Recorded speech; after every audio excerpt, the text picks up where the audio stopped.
Hey, what's going on there, YouTube? It's going to be Down coming to you from Pinku Style Massage Japan. It's going to be episode number 40. Coming to you solo. I'm actually 24 hours ahead of my guest, so I'm going to have on, actually it's going to come out before this. It's going to be my guy, Michael Yoshi Jeffrey. And I thought today was Friday, and that's the thing about, the guest thing being all the time zones and stuff like that when I set stuff up. I was actually more excited to get in here early because I had to set up the shop. But this new, I got the studio like the background's changed a little bit, and the biggest thing you notice is this cool American flag right here. And it's a coin rack holder for the coins that didn't fit on my rack downstairs. And pretty much this our rack was provided by my guy Jonathan Moeller, a military vet, military instructor, vehicle operator, and the good stuff like that. Name of his company is called the Rustic Vet, and I'll put the links down in the description there if you guys like to get some woodwork like this or get some. He does a bunch of stuff. This is just one of his products that I needed because I had a bunch of coins from my time in the military. And it's just a few of the. I didn't want to cram the coin rack up downstairs. So I just had the leftover ones here. So in my time in the military, I drove generals for about 2 years. So I acquired a bunch of coins, and I was almost threw them away by mistake. And it's just cool to have all my awards and stuff. I don't want to do a me wall, which a lot of guys do. They have all their awards and plaques and everything like that. So the coins speak for themselves, and again, it's a bunch of 3 and 4 stars and stuff like that. So it's pretty cool. And again, it looks awesome. Office downstairs looks really good because it's all like a wood grain type of setup, so it just blends right in. So again, if you guys are interested in stuff, check out the Rustic Vet. So moving right on. I as I said in the last podcast I had with Manuel Brown, a lot has happened. And I wanted to talk about this stuff like when it was fresh, but the trend is like a lot of people out there. As soon as things happen, they start. Everybody talks about it and everything. And it's kind of the Kobe Bryant thing is still fresh. And the one thing I want to talk about too before I get on that is the Carlos Ghosn or Ghosn. I'm not sure how he says his last name, but the pretty much the foreigner who was in charge of Nissan, who actually bought those guys out of being bankrupt. And then was mysteriously found to be doing, I guess, things that were he was doing. Whatever he was doing, it was enough to get him arrested. And like I said, I'm gonna delve on that in a second here. And again, like I say, let me see what else I got right here on this list. And so I'm gonna start with Carlos Ghosn. So anyway, for those again who might just see this video, I don't assume that everybody who's watching this video know who I am and what I do and all that stuff like that. Pretty much, I came to Japan in 2008 via the military, and being military in Japan and military SOFA status is a lot different than being a gaijin in Japan on your own, whether it be a jet teacher or a contractor or whatever it is. I say contractors kind of have SOFA status for the most part, but if you're in Japan and you're not associated with the military, it's a different kind of life. And so it's now I'm being on both sides of it. I can definitely compare and contrast the pros and the cons of both. I will say you have more coverage being in the government, being a government employee, because you got the overhead coverage. When you're here by yourself, you got to be on your P's and Q's for the most part, because anything you do could void your time here and get you kicked out. Japan is a amazing country. I've been here. I'm going to, my family's here. I've been here for 11 years. I hate to say never say never, you'd never say never. But the situation I'm in right now, there's just no foreseeable reason why. My heater's turning off. Let that die out. Yes, it's about 6 a.m., 0600 here, and snowing like hell outside, so I had to turn the heater on. But anyway, there's nothing foreseeable, a foreseeable situation where I'll be going back to the States ever to live. To visit is one thing, but Japan is it's just my home. It sucks. I've been away again. I haven't seen some family members for over 12 years, 13 years for some, even more for others. So, some people don't, they think I'm still in the military. Some people don't know what happened, but I just went away. But anyway, I've been here, and, it's kind of like, a lot of guys here, in Japan kind of complain about the situations. I think it's just like a cool thing to do, be a gaijin in Japan. But there's different ones. Again, there's the foreigners that have been here for a long time, 20, 30 years. They're very, vet oriented. They just care about what they got to do. It's mostly the people who are here less than 5 years seem like they know everything. They've been everywhere when they've only been in one place, because most of the guys that are here that are not military, they're jet teachers, and you can't, I don't know of any jet teacher that's balling, to be honest, because the amount of they're not paid a ton for the work they put in, what they should be paid. And that's kind of a worldwide thing. It seems well, the teachers are not paid well. But coming here, being a jet teacher, paying for park permits, paying for car. I've talked to a few guys that want to do the jet thing, come over here and drift, and it never happened. They over here for 2 years and they disappear. It's not an easy life here, so just kind of getting started. And then, and also saying from the bottom up. So imagine this guy Carlos Ghosn, I keep saying his name maybe wrong or something like that, but to come to Japan, to have a foreigner at the head of your company, which is a Japanese company. Every day that guy was at the helm, Japanese hated it. And again, I got a lot of Japanese buddies out there. Maybe only a few of them can actually understand this podcast, so most of them will never hear it. But Japanese didn't want a foreigner to head their company, man. Japanese are very, very prideful people, but they're prideful like Americans, but Americans, we're outward about it. We show it. We got, the flags and stuff everywhere and saying this or saying that. Australian Americans, Europe, some European countries are more boastful and outward about, they're prideful and represent their nation, stuff like that. Japan, they're prideful, but they don't put it in people's faces. But it's hard to hide. And when you've been here a long time, you can kind of see, under the veil, you can see like the poker face that they put on a lot of times. Even with the car stuff I mentioned a lot, I get a good amount of backlash by bringing in parts and utilizing parts and promoting parts that are not from Japan. Reason being is I know, and they won't admit it, because Japan don't like China. They just don't like China. They have a thing against China. I think for all the other Asians, they're kind of cool with on a different degree to a certain point. I think Korea is a hit or miss relationship, but China and Japan, for whatever reason, does not mix. Every time you bring up China in a sentence, like they like scoff or whatever, or laugh or stuff like that. And the thing about it, man, being a foreign icon, being an outsider living in Japan, a lot of the resources and things come from outside Japan. Japan, they're more of an agricultural country. They don't have a lot of the steel, a lot of the exotic elements and everything they utilize and stuff like that. So most of the elements are coming from outside Japan, and a lot of people don't recognize the inside of Japan. And with the parts, I bring up, this company, that company, and then some of my tuner buddies are like, that's China crap or China this. I'm like, dude, you realize, a lot of the stuff like the Greddy uses is from China. And I hate to knock these guys, but they're tycoons, and the way they promote their stuff and everything. The times it changes. Back when they first came out, there was no internet, stuff like that, so people could kind of see. They couldn't see that the parts and everything were coming from outside of Japan. So when I had a recent incident with a customer, and this is kind of all tying into what I'm talking about with Carlos Ghosn. Recent incident with a customer. I've done hundreds of front mount intercooler installs, but this guy maybe drove his car for about a week. I tightened the clamp with like a hand tool, didn't torque it down, just stop and yell with just a flathead screwdriver, and he's driving, man, and this whole damn clamp, which was provided by Greddy Truss, just exploded. So that there's part defects here and there. Maybe some parts are not made like others, but that for that to be a Japanese product, a Japanese company provided thing and everything, for that to fall apart in a week, like, come on, man, like let's be real about it. Everybody want to say I got this, I got that, but the one thing you see right now, man, is the prices of stuff falling down for some of these companies, because back in the day they couldn't they didn't have any competition. So guys they were putting whatever their prices are, but now there's different options, different this, different that. So they can't sell their stuff at the same price.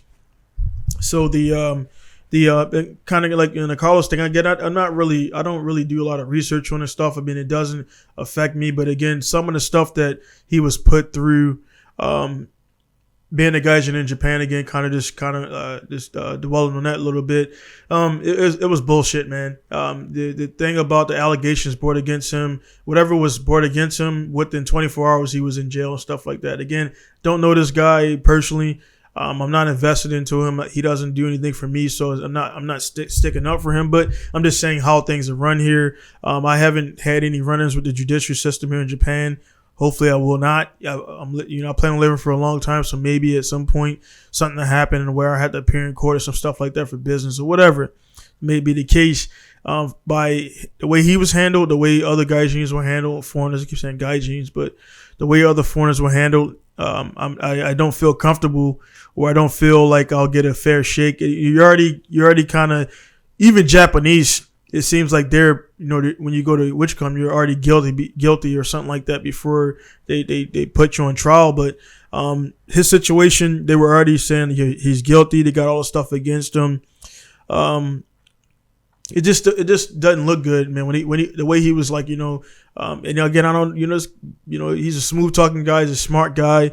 When he got outside and did his press conference, he was pretty much telling them like, what was happening and what was going on. And the stuff he was saying is like, there was no reason for him to even lie about this stuff. And then you guys see, or some of you guys follow like the rising wasabi, which is kind of like the onion.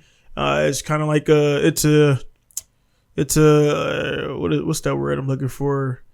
I forgot the word right now because again it's early in the morning, but it's pretty much like a satire. So it's like a satire page, but in that satire there's real stuff. So they'll poke fun at things that are real, and then make fun of it, but it's a real thing. For example, right after that thing came out and he got out of Japan and everything, they start really going to bat on this and everything, and they were saying things like, for example, Mitsubishi or Takata, there was multiple different presidents at the head of companies that did bad things that have resulted in deaths and can result in death. And those guys, this has been 5-6 years ago that the allegations were brought against these guys, and they're still living their life. They're still doing whatever they're doing. Nothing happened. The whole thing with the I guess the earthquake or the Fukushima thing, one of the presidents of some company reported that things were lower than what they were, and actually was more toxic and more whatever than what it was, which again resulted in people dying, getting sick or whatever, things like that. Still didn't go to jail. So it was in a joking fashion, but it was real stuff. And I looked it up, and it was real stuff. Like, these guys did things and they didn't go to jail for it. And, here's the Ghosn guy, Carlos, again, who was brought up on allegations. And within, 48 hours, he was jailed. We're talking about 48 hours for a foreigner president of a company. And then you got 4 or 5 years for dudes who've done whatever they did. Again, I'm not comparing who's done what, but it's just, the thing is, man, the way I run my life, the way I run my company is just like, it's out front, it's crystal clear. There's no smoke screen and mirrors and things like that. But Japan is just, they're not good at concealing those type of things. They're good at burying things within their own country, meaning if something catastrophic happens, Akibahara stabbing and things like that, you'll hear about it for about a week. Maybe it'll make the national news, but then they don't talk about it no more. For that first week, when everything goes down, it's all over the media. Even with the Carlos situation, all over the media for about 2 weeks. Because after the first week he got out, then the second week they trying to figure out how he got out. And just like I called it, they had the little stupid animations on the videos and stuff like that, which I didn't watch. But for about 2 weeks they'll talk about it, then bam, you won't hear about it no more. Like, whatever it is, it could be like, major stuff. They don't talk about the earthquake no more. 2011, that was 2011. Now it's 2020. They don't dwell and talk about things a bunch. So they do hide stuff and bury it because they want to present their best. They just want to look good all the time. Versus in America, you watch the news, and which I didn't even watch when I was back there, man. It's every day is just this happened. And you watch the news, it just looks like the world is going crazy over there. But it's bad stuff everywhere. It's just the way that we report it, and that's why I didn't watch the news personally, because it just seems like it's always something bad. It's never anything positive, or they'll have bad, and then right at the end of the show, something about kids doing this or puppies doing something. It's like all this bad shit, and then okay, here's some good stuff. See you later, and it's like cool, whatever, man. So Japan, their media is a little bit different. It's a little bit it's weird. I mean, it's predictable. Like I said, I predicted everything that was going to happen with the Ghosn situation, meaning like, the videos and stuff. And then like all my Japanese family even talking crap about like this, that, and the other. While a gaijin's right there in the living room, I can't understand everything they're talking about, but then I get kind of mad. I'm like, look, I was like, what about the Mitsubishi person? What about this guy? What about, and I say that to my wife who translated to them, Daijibu, they will handle like, nah, they're not handling shit. You know what I mean? So it's nobody's excuse. And again, they kind of like, again, the Japanese pride thing, they hide it, but they're not good at concealing it. And you can see right through it if you've been here for a long time. I don't even hang in certain crowds or go to certain places anymore because I don't want to put myself in a situation where I'll get pissed off and, to the point where, they want to try you or stuff like that. And then like stuff happens. And then, if you lay your finger on the Japanese in Japan, it don't matter what they did, like you're guilty. And, it's stuff like that, man, where a lot of guys here in Japan, they get used to being around Americans and think they know every American, for what they are, which most Americans act like clowns, to be honest, around Japanese. And that's not me. So I don't put that out there. So when it gets back, my wife always it gets back to her that, I don't know, I guess the aggressive and the angry stuff follows you even over here. Cause people, it's calling it how it is, being African American, whatever, people always kind of like, they're always aggressive, always this, that. And it's just like a common thing that's applied to African Americans, whatever. Is more, some people are aggressive and angry and stuff like that. For me, it's more mine. It's more passion of what I got to do. I ain't got time for anybody's bullshit. I got my stuff I want to do, the stuff I want to get done. So if anybody's kind of impeding that, I'll get angry kind of quickly. And I'm like, what the fuck's the deal, man? Like, I got stuff to do. And you're going to waste my time with this. I'm going to let you know that I'm angry and we're going to deal with this and make you know that the next time you deal with me, if you do, that won't happen again. So that's kind of what I do on that. But anyway, like I said, the Carlos situation, again, I wasn't going to dwell too much on that because I don't know all of the situation. Doesn't matter to me. Again, it doesn't affect my daily life. But in a gaijin aspect, it just kind of doesn't give me a good feeling that, again, if something happens, it already looks like I'm on a losing side of everything. And so that's why I've always put myself in positions to stay away from the law and stuff like that.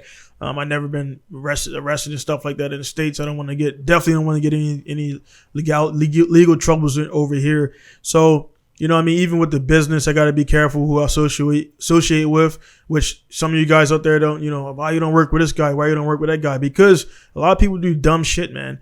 A lot of people do stuff for short money, and then and I don't want to be associated with them. If you're a known associate, just like in America, even if you're with a buddy and you go out and your buddy shoots somebody in the fucking head, and you were right there with them, and like you didn't do anything or whatever, like they're gonna bring you in as an accomplice to murder because you were there. I mean, maybe you're gonna get excused, but still they're gonna come see you about, hey, what the hell went down before your buddy shot this guy in the head or whatever. So.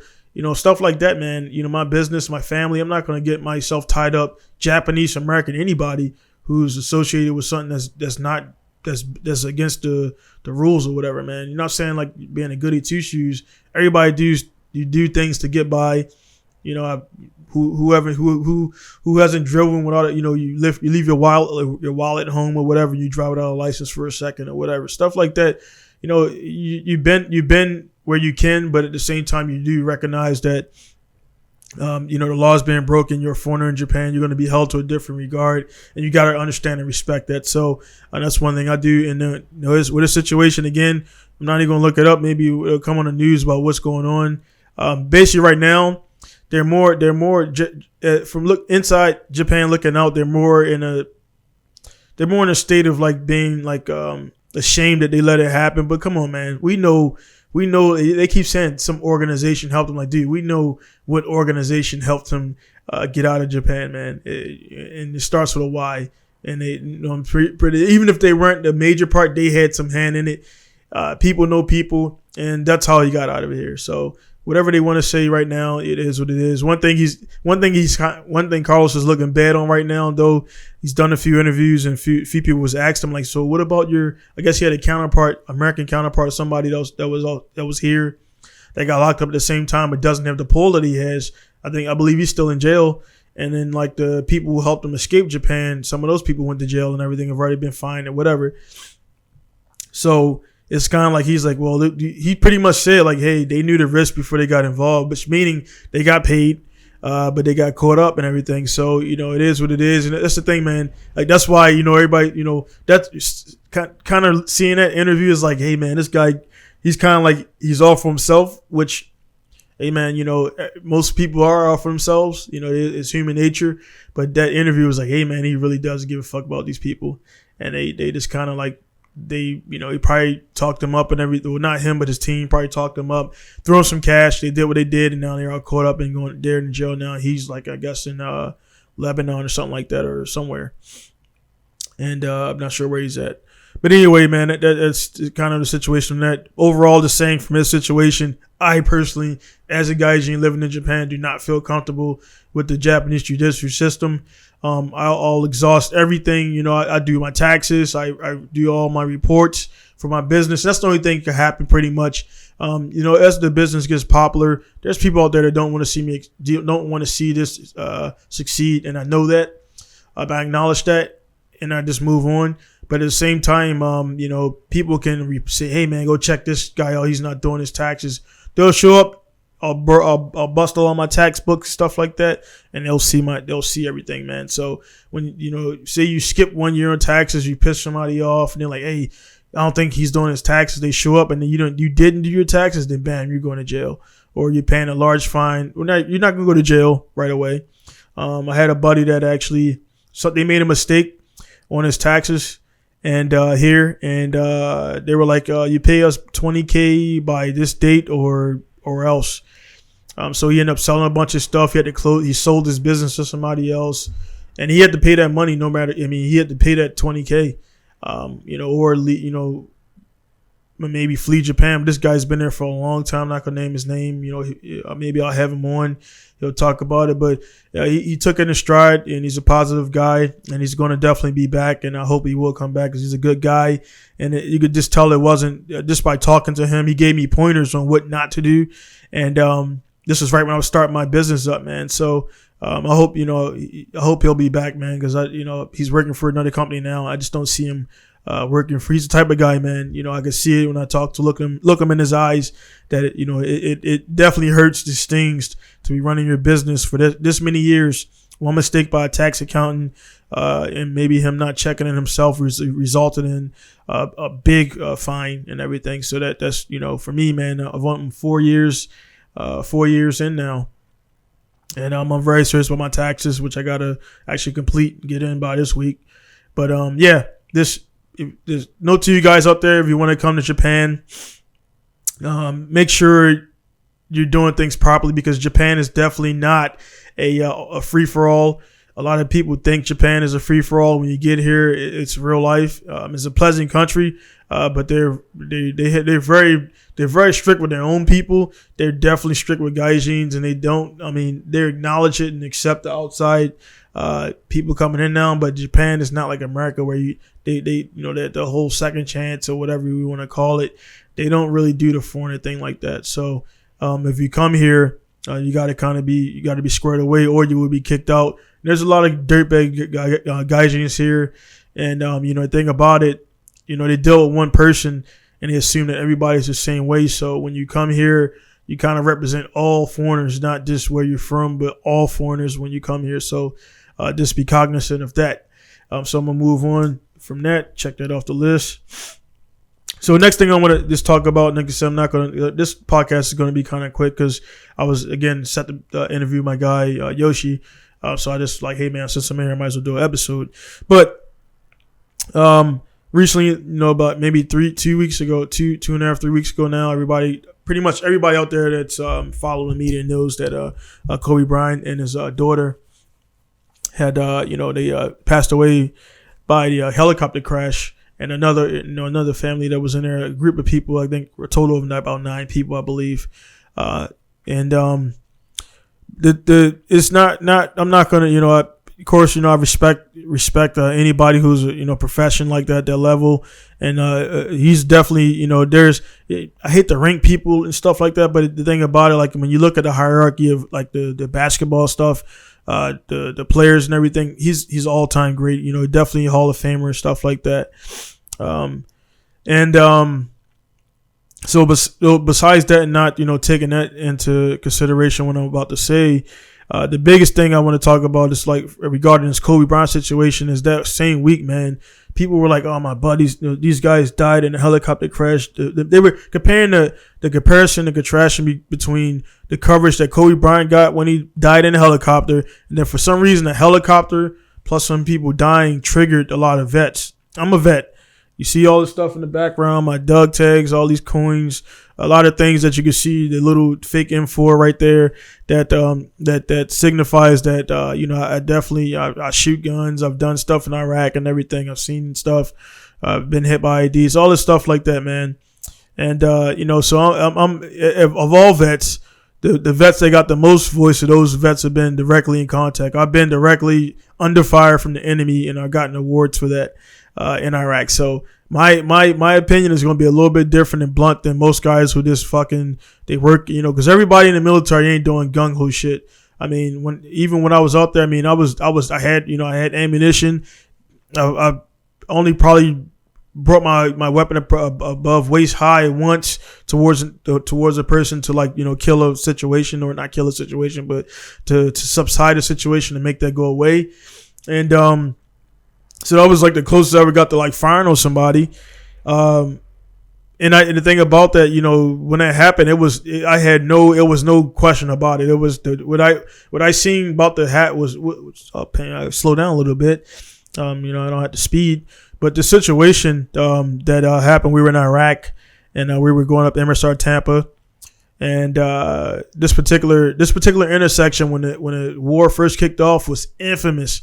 It was a big intersection. It was infamous for kidnappings at this intersection by military members getting kidnapped because guys, it was a really busy intersection. Guys didn't have combat locks back then. So what happened, the intersection, they would see convoys coming. They would ambush stuff. Maybe a truck's going to be broken. When a convoy comes to like a halt, we're going up north or down south. So we're only going up and down, but there's an intersection going left and right. And, it's like Irish Jack. The name of the bridge changed so many times because the name of the bridge would change based on who was guarding the bridge. So there's again up and down, and then you got left and right. And left and right is just like left and right desert. Up that's all it is. Up and down is a straight highway. So what happened is the convoy would come to a halt. Whoever was in the intersection was getting snatched out of their vehicle, and then they were gone, bam, off into the desert. And this happened a bunch of times until like we start getting combat locks, and also pretty much we stopped all traffic coming this way while we were doing convoys. Normally it's like the daytime, so that's why we do convoy ops at nighttime. So anyway, that particular thing, the bridge started getting a lot of IED blasts start happening right there. A lot of people died right there and stuff like that. Mostly nationals from blowing their own selves up. And so that was a hot area. There's always hot areas in the whole Iraq, MSR and ASRs. And that hot area, the ground it got blown up so much by IEDs and whatever. That the road was like really messed up. So what happened, they had to start actually fixing the road so we can travel over the bridge. So this particular one time, and it was a bad thing because, the trucks we driving are heavily loaded. The sand is, sand, you're going to sink in it. So there were so many detours over the sand that it became hardened. So we start taking a detour off the sand. It was getting very risky because you got the heavy loads and the truck, kind of wobbles and stuff like that when you're going over the unsettled ground and down a hill and everything, coming back up. So this one particular time, daytime ops, which you would normally never do. So it was my first time going out in the daytime. Everybody's kind of tense because you generally travel there at nighttime. So my guy is we had to get out and escort because we call them whites or the TCNs. They drive white trucks, and we had to kind of put boots on ground. So it was, we got a gunners up there, the Army guys running the gun trucks, 50 cals, and the Hummers, and then So we had to put boots on ground alternating to make sure that we would have the truck stationed there and to make sure the guys go through and make sure they don't go off into the desert because there's no lanes. There's only, you just see dirt. So we had to and there's a lot of dust. So we had to make sure the guys stay in line, kind of like herding cattle. So I'm going to wrap the story up a little bit, but just to give you the context. So I'm watching my guy Nichols is standing up there with his back. His back is towards the abyss. His back is away from the action, and of course he's looking at the action, marshaling the whites and everything. So I put boots on ground as well on the other side to make sure the whites are going straight, and so it's kind of hard to recall, man. Like, but the there was this black Suburban, man. This black Suburban kept like, I watched it. It drove by because the Iraqis they can't drive in our convoys, but they changed the rules. They're allowed to drive alongside, which was still not good for us. We didn't want them in our convoys around us or anything like that, but they could drive. So anyway, we had all traffic going on the inside of the, like we had the barriers, like Nichols on this side, I'm on this side, and other guys. So the whites are passing through, but on the other side, you can see regular traffic, which they got a lot of Crown Vics and stuff out there for whatever reason. And they're driving. So I noticed this one black, because I noticed it because it had a hubcap. One was missing and one was not. And they kept going back and forth. And when it drove by, I'm like, all right, cool, whatever. We like watching the traffic. And this is kind of the situational awareness, make sure you're looking at everything. So it drove by, and then it came back, and then it drove by again, and I could tell because the same black Suburban, it had a hubcap missing in the rear and one on the front. So I'm like, and then it came back and did it again. So the fourth time, it's like it was a group of guys in there. I could tell because you could kind of see through the tent. You could see it was like a Suburban holds about 6-7 people. So there was a group of guys, and it looked like, from what I can kind of gather what was happening, every time they drove by, they would get closer and closer to my guy Nichols. Remember, I said this area is where kidnappings happen. So every time they would drive by, it would come like closer and closer and closer to my guy. So I start moving up, like the whites are getting almost done. I start moving up towards like Nichols because I'm like, dude, something ain't right, man. And on the last time they rolled by, they rolled really, really slow, and the guy like kind of rolled on his window, and it's like I don't know, man. It's like that moment, like, dude, this is ready to fucking go down. So I switched my weapon to semi-auto. Actually, no, I switched it to burst. And normally you don't use burst, but I switched my M4 to burst. I'm like, dude, we ready to fucking go, man. So and I'm like, this fuck, man. I'm ready to. It's about to be my first time firing on somebody live, and so yeah, Nichols. I'm like Nichols couldn't hear because there was a good amount of space between us, but there was enough space between me where I could hit the car if I fired in easily and not harm Nichols. And also Nichols would have got the fuck out of the way if he heard gunfire. Actually, I wouldn't have fired. Like, I probably would have fired into the sand, like a little bit off of him, like that way I could try to sharpshoot between him and the car. But anyway, there was enough space. I was like, hey Nichols, I was calling his name, but he couldn't hear me. Fucking desert, trucks running, engines running, all that stuff like that. I'm like trying to wave him down, like, hey Nichols, come here, waving them in, and they roll on their window, dude. I'm like, dude, they about to, because they could easily open the back door, pull him in. Nichols was kind of a big guy, so he would have had a fucking hard time with that. That was the wrong guy to try to. He was a big dude. They would have got fucked on that. And Nichols was a wild boy too. That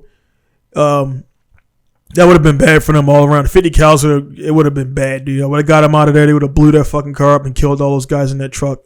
And so anyway, man, it's kind of rambling, but whatever.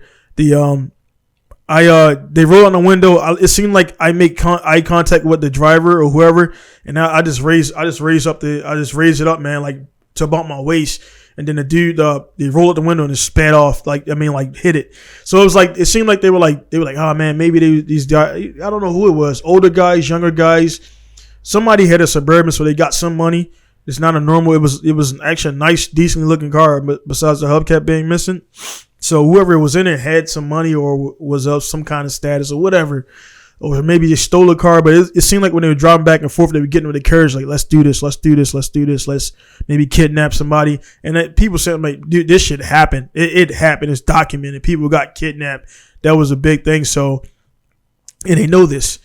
So that was about to happen. So that whole story is pretty much about the first time. So anyway, I guess that was my story to validate what I'm about to say. But all these vets out there who ain't fucking ever deployed, ain't done none of this stuff, and ain't been in no situation like that, and that was one of many. I've been in many multiple life and death situations, which is why I am like how I am with everybody who I contact with. I have no time for your bullshit.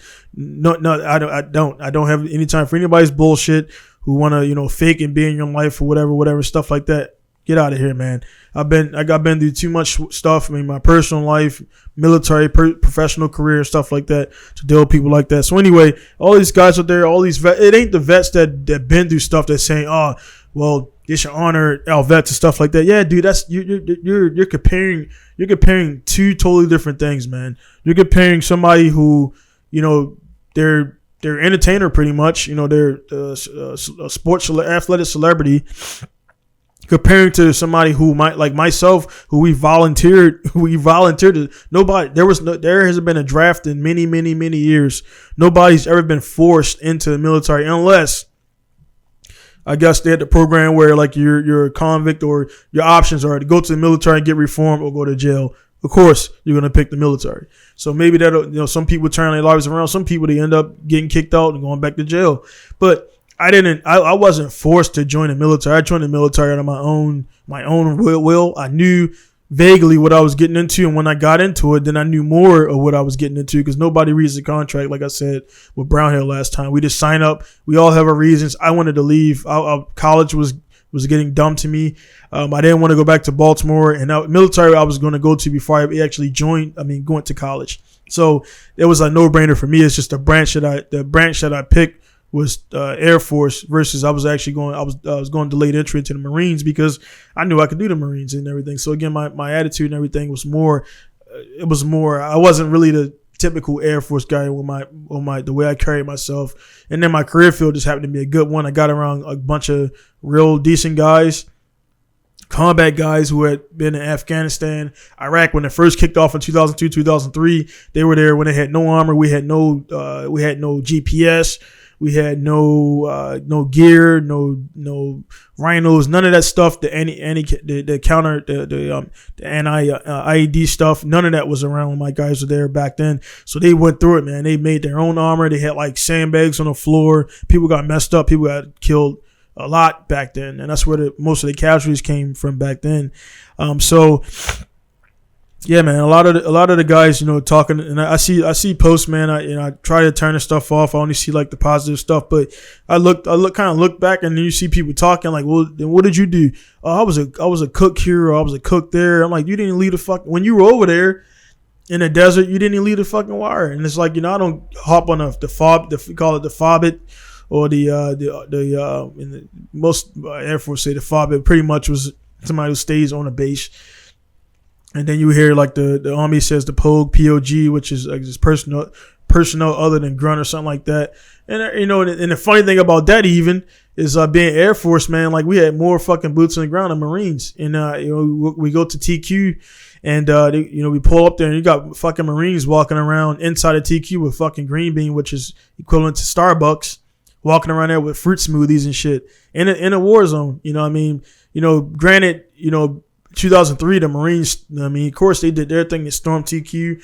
They punched holes in the wall. They took it over. So, they earned their right to do that. But again, the guys who went there in 2003, 2004, those guys earned that shit. The guys that just came up, you just came up into a situation that was already conquered. So you didn't conquer that shit. So you can't walk around, Marine, Army, Navy, Coast Guard, whatever the fuck. You can't walk around and and be boastful off of stuff that you didn't do. If you didn't do that, the guys before you did that. For me, between 07 and 2011, I had boots on the ground. I did well over 100,000 miles or whatever, up and down Iraq, up and down. Any one of those miles could be your last. So for me, I can be boastful about it because I went through it. I went through, 40 plus missions. I did all that stuff. And again, people go out there and you die in one mission. So, all that shit you see on TV, the little movies that's coming out now about Iraq, that shit was like that, man. You don't know who's going to make it back. And, fortunately, man, none of the 40 plus missions I've been on, we had a few TCNs, badly injured. but none of my guys from myself and none of my crews got injured. I had, again, we got hit by IEDs and stuff like that and things like that. So, it's lucky. Luck. I mean, I hate the word luck, but in that sense, fucking lucky, man. I mean, many times, many situations where we went somewhere, we made a wrong turn. Me being an LVC, I've actually I led a convoy kind of the wrong way one time, but I stopped it before everybody came. Like, hey, hold off. We got about maybe 13 trucks down there. Everybody else, hold off. Let's go around. The coordinates that I got was wrong, so I was wrong because I gave them out and I took the turn. But the turn I took was based on the coordinates that were given. I fixed the coordinates, and then when there was no problems from there. So it should happen. People get turned around.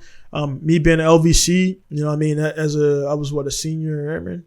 Yeah, I was a senior airman. I was E4. So I was LVC. Yeah. It was because it was me and my guy Tyson. We were E4s, man. We're leading a fucking convoy of 58 trucks. You got and it's the first truck. The first truck, and you got 58 trucks. You're the first truck in a convoy. You see everything. You got the big lights. You're throwing chem sticks out the window and things like that. And out of all those convoys I did as an LVC, which is about 20-something missions, I only made one wrong turn, man. So, and the GPS ain't no picture shit. It's numbers. It's called a dagger and a plugger. You put the numbers in there, and pretty much it counts down. So it's pretty much coordinates. So your 10-digit, it's like 10-digit coordinate, and it's like November. What was it? Romeo November Hotel. Blah blah blah. I still remember that stuff, man. You put it all in there, but yeah, you put in a coordinate, and then as you get close to that coordinate, the coordinates it says 104,500 meters, and it gets down to 300 meters, and it gets down to 20 meters. Then when you got to make that turn, it says 0 meters, and on that 0 meters, we know that the first time you go out there, most of the times you've already been on a dry run, so you know like where to go, and it's just pretty much straight up and down, left and right.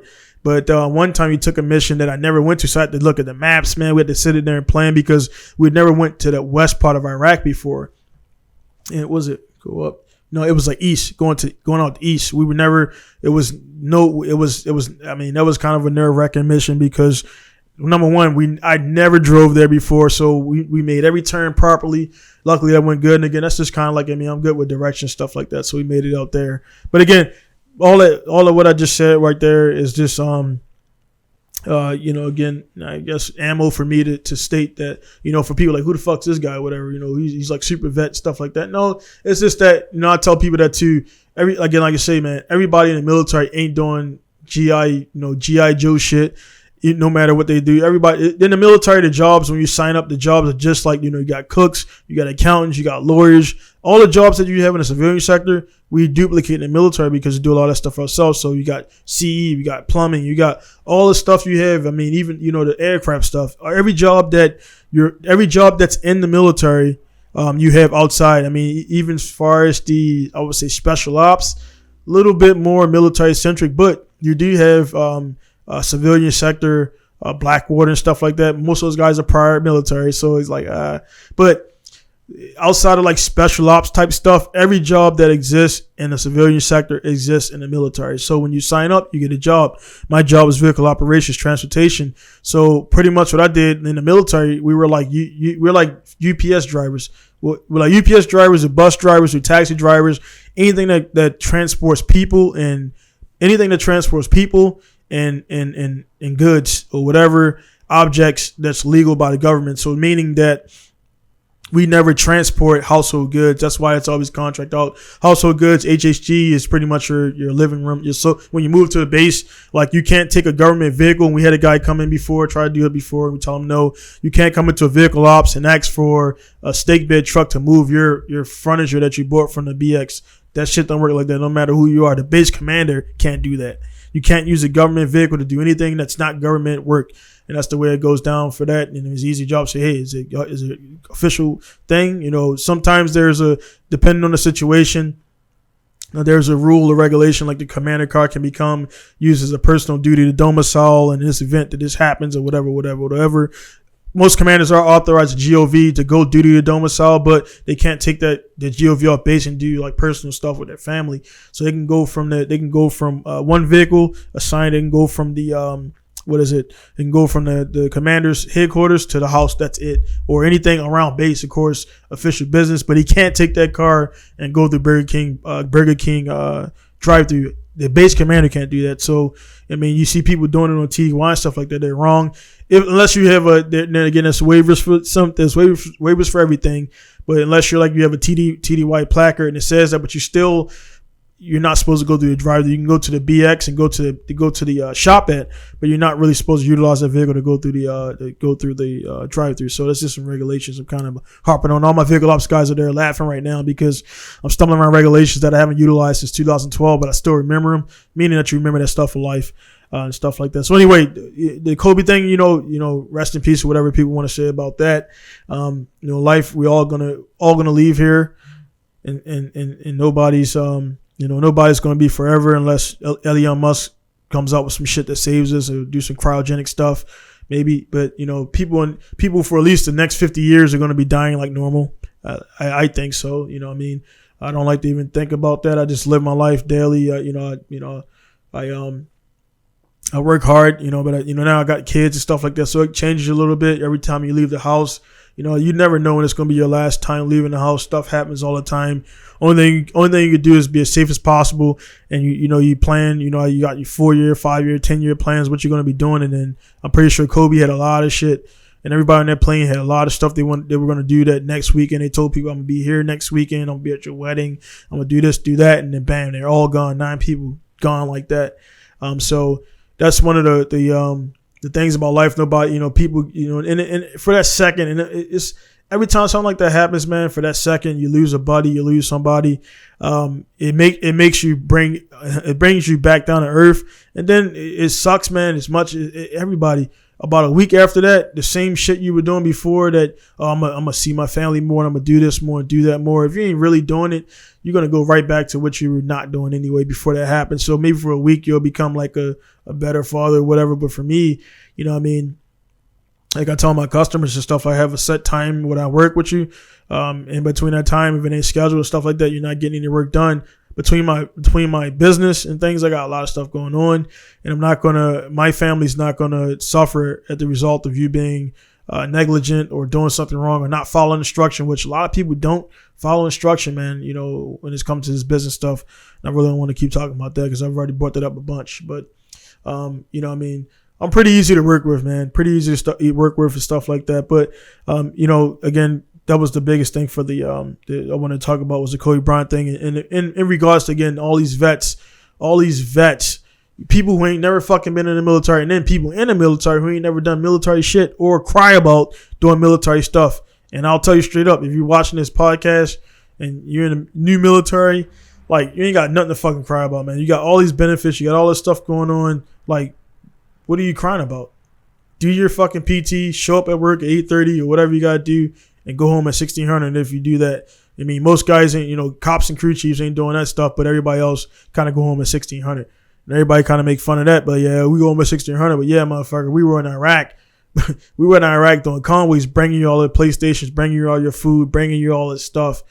So yeah, what about that? So, talk all the shit you want to talk about, people, whatever. But over there, that's when the mission matters. And I joined the military to kind of maybe experience stuff like that. And I did, So when I watch now, it's crazy, man. It's 2003 when it kicked off, and now it's 2020. So now, it's in, before when I joined the military, it's the Vietnam, Korean War, Pacific, stuff like that. So now it's been that long since the Iraq stuff kicked off. So much data that there's movies coming out, like the American Sniper deal and all these other movies, man, that like now when I watch it is a different feel because I was there. Even though like maybe they're filming in Arizona with some hut houses, it don't matter. It's like I know what they're getting at and where they're filming at, or whatever they're trying to portray. But I'm like, yeah, I was actually fucking there, man. I was actually boots on ground. I actually smelled that air, filthy air, man. I've actually walked on that ground, man. It's like a moon. The sand is different. It's not like in some places, it's like a really powder. It's like, when you walk on it, it feels like somebody took like a bunch of baby powder, if you can imagine, and then it's like it's baby powder everywhere. So we call it moon dust. So when it gets wet, it gets really tacky and muddy. It's nasty, man. And then you got the sand, but yeah, there was a different, the dirt texture, everything there, man. It was different.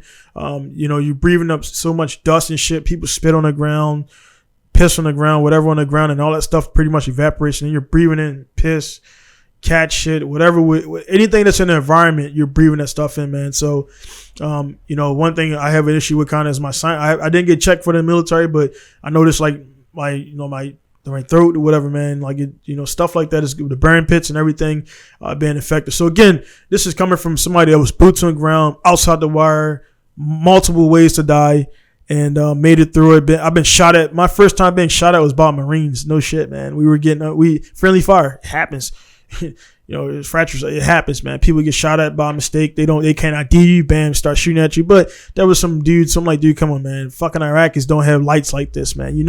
We got military LED lights. Come on, dude. So, somebody got happy on a gun, on a saw, shooting at us. They be like, hey, dude, pick up your fucking radio, man. We're in this area. Like this us. And as soon as they pick up the radio, the shooting stopped and everything. It was coming from the air. It was coming from everywhere, man. So my first time getting under fire was by friendly fire. Then I've been shot at multiple times by enemies. Tracers are a little bit different, but sometimes they get handed out tracer rounds somehow. So you can't really go up the tracer color. But yeah, man, it's crazy to see the tracers. Seeing them in the movies is one thing, man, but when you see them in real life, one thing you don't see in real life is the tracers that hit, like they'll be shooting, and the tracers hit the hit like the ground, and then they'll go from going straight. Then when the bullet, you can see the bullet hit and it topples, and you see the bullet, it just hits and then it like bounces up and goes over. It's crazy. So like it's surreal, man. And then to watch all these war movies and then actually be in war, it changes you, and you never go backwards after that. I don't hate to bring up. I don't like to be the PTSD crying, but it's there, man. It's definitely. I've been gone from Iraq since 2011, but still. If some loud bang goes off or whatever, not like I don't jump out of my skin, but it'll startle me a little bit because that's like it's just with you forever, man. The thing when I'm driving down, I'm driving in Japan, many miles away from Iraq, and I'll see like some shit on the road. I swerve around it like you normally do in Iraq. You don't run shit over there because you don't know if it's a bomb or whatever. I see debris on the side of the road, which you don't see any trash in Japan until you get around the Tokyo area. Because all the tourists and shit and all the, a lot of more guys down there or whatever. And the truckers are dirty just like truckers in America. The piss bottles and stuff. You see that down at the ports, which I was shocked. But you see most of the trash on there. But anyway, when you see all that stuff, man, I'm in Japan again, and I look on the side of the road. I'll just look down, and it reminds me just like if I don't look up, I'm like, all right, I'm in Japan. But if I look down, I see all these piss bottles and trash like brushed up against the side, and it looks just like a filthy alley in Iraq. Like you just see piss bottles and trash all the side, and most of those piss bottles come from American forces because it's a dangerous area we can't stop. So you just pee in a bottle. For women, I don't know how they do it, but for the guys, you just pee in a bottle, toss out the window, the window and stuff like that. And this is not a piss bottle. It's just this is tea. It looks like pee. It looks like pee, but it ain't. I'm not drinking pee, like Leo Machida type stuff. But but yeah. It is what it is, man. So I really didn't have it's about 7:20. I got to get out of here. It's about 53 minutes long, but yeah. So that's kind of what I want to talk about. In a nutshell, I rambled a bunch, but in a nutshell, come on, man. Like be real. Like next time somebody dies in a helicopter, like why the fuck's I don't see the other than a person perishing in a helicopter. Yeah, a lot of people do crash in the helicopters in the military, and they don't make it. Helicopters, people. I mean, some of my guys talk like the way the helicopters are not even meant to really work. So when they do work, I mean, the pilot has to be, like very, very good. There's a lot of people to see the thing take off, but there's pedals and all this stuff they got to control and everything. A lot of things that can go wrong in a helicopter, and it does. Most times you see a helicopter crash, everybody inside dies. Like there's nothing there. And then also you gotta think when that propeller's spinning that quickly. If they crash, maybe they survive the crash, and then damn, bam, comes through the damn cabin, a piece of a big ass blade and sticks in your throat, sticks in your chest. That happens. Some people get impaled by part of the damn helicopter. There's a big ass rotor spinning in the back. Depending on the helicopter, you got one on top, you got two on top, depending on what it is. There's engines and all types of shit. Right there, your engine's right behind you. You're riding in it. It's right up. It's crazy. It's a crazy object and everything. So it's not much give in there. I mean, most people don't survive plane crashes, but you see more people surviving plane crashes than you do a helicopter. I guess there's more padding or whatever it is. But either way, crashing from the air and falling any further than fucking 10 feet hurts. You know what I mean? So imagine several thousand feet coming down, stuff like that. So that's just not going to be a good day for anybody. And the final thing, just gonna talk about. I got put right here a bullet the year thus far. So it's 2020. It's February. Still ain't. Damn, I ain't even starting that cappuccino yet. For anybody out there that's looking for that, still want to get that done. The thing is, again, man, you gotta discipline is a very important thing, and staying on course to what you have to do is very important in life. Yeah, people say, oh, well, you got to take a break and do all this stuff. Yeah, that's cool in theory, but you working for somebody. I work for myself. Every second I do, every second I'm not at the shop and not doing this, I'm not making money, and that's another second that I'm not making money to put into my family, to my business, keep that stuff going. So I mean, I seem cheerful and jovial and all that stuff like that, but dude, I got a lot of stuff going on. I still make myself. I don't make myself available to anybody that's not doing anything positive. I don't ignore people, but at the same time, me getting back to people is not as fast as it was before. So there's just a lot of stuff going on. I'm not apologetic about it. It's just what it is. What it is. And it's one thing that I deleted the messenger for like about 2 days. Then I realized I actually needed it because to talk to my wife. It wasn't really to talk to anybody else. In some business contacts, we use it to quickly chat on there, and even business contacts got to use email. But I just kind of needed it for what I needed it for, to stay in contact and things like that. So technology you don't want to be bound by, but it is a good thing. I mean, back in the day, we didn't have phones. There was no contact, but now we do. So we utilize it. Something happens. There was times back in the day where stuff happens, there was no contact, and then like, hey, maybe I could have saved that person's life, or maybe I could have did this.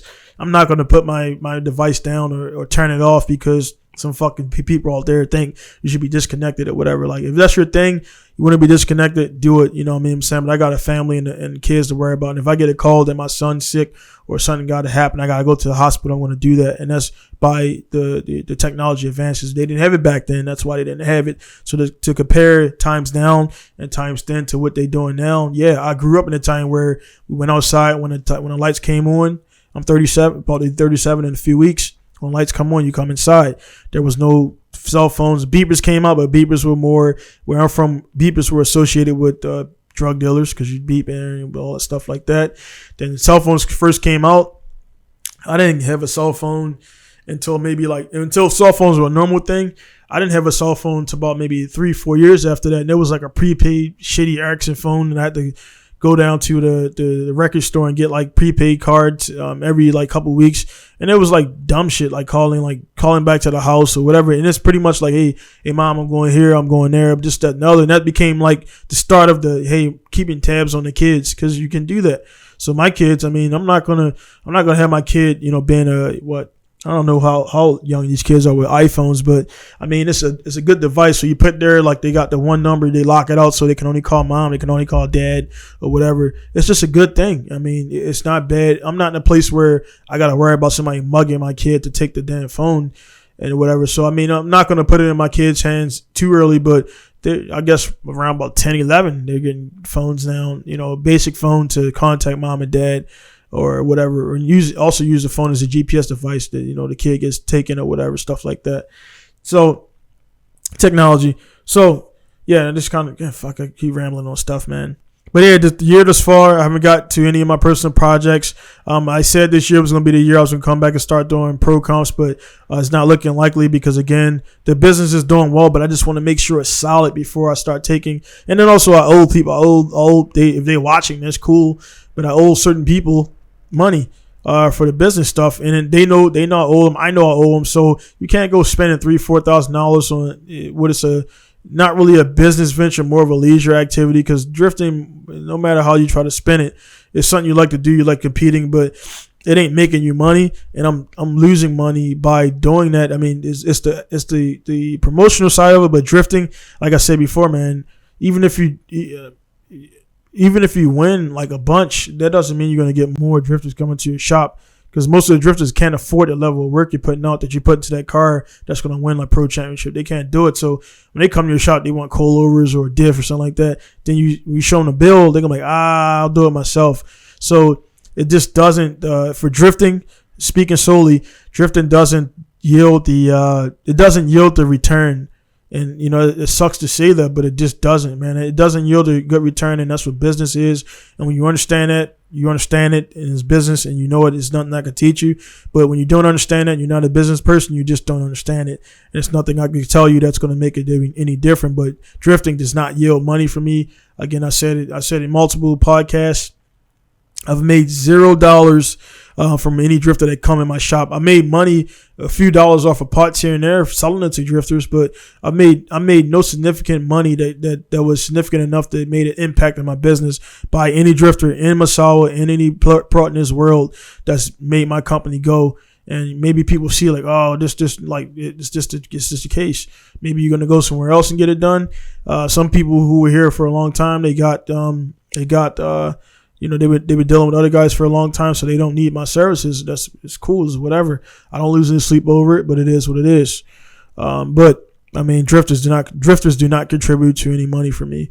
I sold a couple cars to a few guys that do drift, but again, they're business owners, so they didn't need what I was selling. They just wanted it. They didn't need it. They just wanted it. And so they put a little bit of cash in my pocket, but again, it wasn't significant based on the money I get from my street guys and my grip guys and general sports car guys is where the money comes from. So that money, when people they see drifter, they just think the thing associated with drifting, you see the mental stuff, they don't know much about it. They just associate drifters with like hack work. And my first year, I had to really prove like, hey man, it ain't me. I mean, I'm a drifter, but I don't do that shit, man. So they would see my work and then they would feel comfortable. But then they would be like, oh yeah, man, this so-and-so guy didn't come to your shop because he was like, oh, he's a drifter, man. I don't feel comfortable taking my car there and stuff like that. So I had to really dispel that myth. I didn't do grip events because I was trying to dispel it. I do grip events because I like grip. I'm a drifter, but I like gripping as well. Most guys don't like both. Most guys are not good at both. They're two different skill sets, but kind of linked, but a little bit different. But I enjoy both. And actually for this year, I will be doing drifting comps, but I'm not doing Formula Drift. I'm not doing D1, maybe MSC. I'm just not, the regulations should change so much in 2015. The cars that I have are, not within regulations, so to speak. I can make them come up the code, but again, that's just taking cash away from the organization where I need to put it at. So I'll be doing more like EDS, MSP, local events, and things like that, and reaching out that way. Not really interested in blowing a wad of cash on a competition, and not being like ready, to be honest, to capitalize on that. Because once I go back to those comps, I'm already going to be polished up, have all the stuff ready to give myself the best chance to place high and win. I'm not going out to show face to give my money away. And a lot of people do that just to say I was there. But if you're there and you ain't got a chance to win, like, I mean, come on, dude, what are you doing it for? I'm not going there to give my money away. And I did that for many years. Sorry, cap shot. I did that for many years with D1, doing D1 divisionals, even though I knew my car was in bad shape. This wasn't working right. The alignment was bad, but I still went there because, I paid, and I just want to, kind of get FaceTime. And people did come to respect me because I was driving my car over 10 hours, 9 hours away to drive at the max longest point, which is like Maze. And so, Kawabata of Toyo was like, man, he's like, Doko, like, where? I'm like, Amorti, huh? Eh? Japanese, man, they know 2-hour drive for Japanese is a lifetime. A lifetime. You see them driving more than an hour, they start yawning and stuff. I'm like, dude, oh, holy hell. So when they heard I drove all the way, from Masawa to Maze Circuit, which is in, Maze is, Where's Mozzie? Niigata. It's a good away from here because it's on the coast, like it's on the east coast of Japan. So I had to drive. I'm on the west coast of Japan up, so I got to drive down and over. So it's about 10 hours and everything. But man. So the cars I got a few things I want to get out there. The cappuccino I put out there because it was I wanted to get it out there, to get the buzz out there. Now I got to produce it. I know I got all the stuff here to do it. I just got to get time, and I don't want to half-ass it. But I'll get started on it to get it started. The body work, what I got to do to reinforce, and then get into it because I definitely want to get this out there. I want to drive it, and it's crazy. So that's still going down. A few projects in the past I used to announce stuff, but now I'm not gonna do that no more. Because I've like sold things. I sold like I had the LS1 that was gonna go in this car first, and it was gonna go in that car first. I sold the LS because I had to keep the doors open. Sold a turbo kit with that. So a few cars I was gonna do projects on. I sold those, and that was all just to keep the doors open and things like that. So that's one thing I'm learning with the business and everything is like, you have to at any point sacrifice whatever you got to sacrifice to keep the doors open, long as it's something that's, I'm not going to sacrifice something major for like $5. You're not going to get my car that I put all this money in for $5. And a lot of people are like, oh man, you selling it, so you sell it for cheap. Like, nah, I'll make something else happen before I do that. I'm not gonna be ass out like that. People do it all the time. I put good amount of money in cars and then sell them, but not like 60, 70K. Nah, that's not gonna happen. So like, for example, my S13, RB26 S13, that's just not gonna come up for sale because I'm not selling all that for $10,000. And that's like, oh man, it's, so you don't get like, nah, dude, that car's worth them more than that. And it's a tool, and it's something that helps my business. So I'm not selling that. That's going to put me back in a hole building another car. And I've already done that. So, that's what's to come as far as that, the more grip events. I'm, trying to get things set up to actually be in Tokyo Auto Salon, my own booth in Tokyo Auto Salon 2001. Just people asking me, I'm like, dude, I just don't care to go to Tokyo. I've been there in 2009. And I had press passes, I had full access and all that stuff, and I seen everything it had to offer. What do I want to go back again and again and again? I love cars, but I'm not otaku style level, which otaku is just like people who get giddy when they're around cars and they just, Subaru or GTR. I'm not that guy, man. I see cars now and it's like, cool. And, and the same people who are like that, when they see like me roll up in a cool car, they're like, cool. They're like people like, all right, they got it. They got a bunch of cars. It's just the fanboy part of it wore off. Some people been in the game a long time. They still maintain that giddy. I'm like, dude, I did that for about the first 7 years. I used to go to car shows and take all these pictures, and I go back home like, what the fuck I'm gonna do with all these pictures? I got like 300 something pictures of other people's cars. This is even before this is back when the what was that one site? We picture car. It wasn't Car Domain. I forgot what it was. You share your car bills there and stuff like that. But I had all these pictures of all these people's cars, and there was no way to even contact them because again, there was no social media back then. Say, hey man, I got all these pictures of your car, and they got all these pictures of their car too, so they don't want your pictures. So like, I don't even now, I don't. When I go to events, man, I just kind of live in the moment. I do what I gotta do. I don't even record a lot. So a lot of guys think I stopped drifting. I didn't stop drifting. I just stopped recording. So I still go to the track. I still do stuff, but normally it's business oriented.